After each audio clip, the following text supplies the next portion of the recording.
Азыр болсо мен сиздерге колдун гигиенасын кандай сакташ керек экенин көрсөтүп кетейин.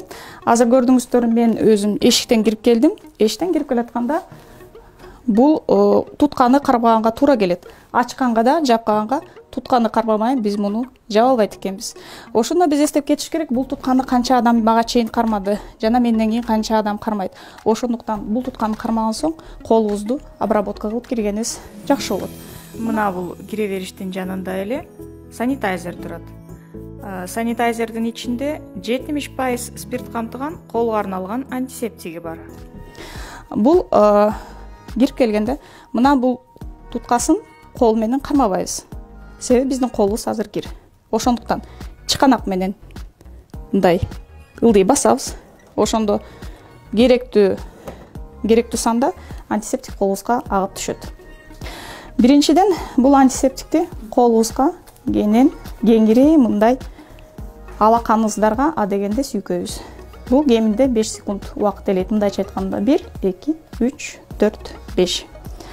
Андан соң колдун сыртына өтөбүз. Адегенде оң кол менен сол колдун сыртына бул антисептикти сүйкөйбүз. Бул дагы 5 секунд. Андан соң сол колдун алаканы менен оң колдун сыртын.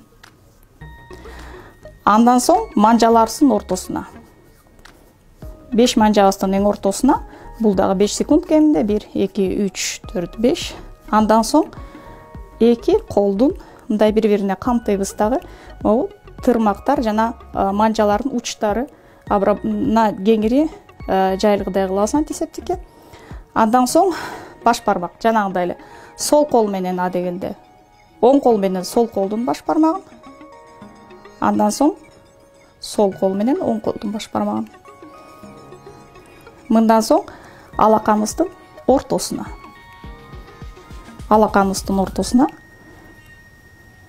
Оң кол менен сол колдукун, сол кол менен оң колдукун. Ошондой эле бул билектерибизди дагы сиңирип кетебиз. Ошо менен колубузуна ушул процедураны аяктаган чейин антисептик уже толугу менен колдун терисине сиңип бүтөт. Бул антисептиктин ичинде глицерин да камтылган, ошондуктан баягы колдун кургап калышына, жаркап пайда болушуна да сактайт.